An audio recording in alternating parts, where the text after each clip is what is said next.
What's the meaning of battalion?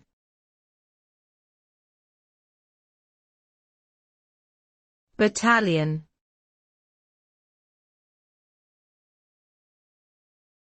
Battalion.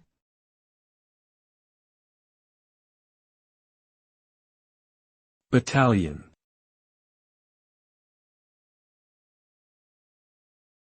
Battalion.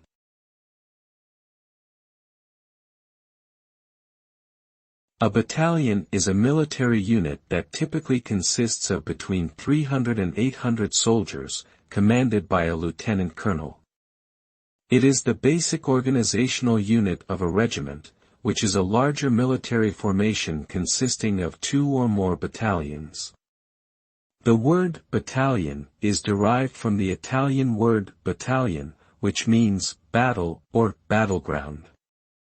A battalion usually comprises several companies, each of which has its own specialty and function, such as infantry, artillery, or support. Battalions are considered to be the backbone of any military force, and are often deployed independently or as part of a larger operation.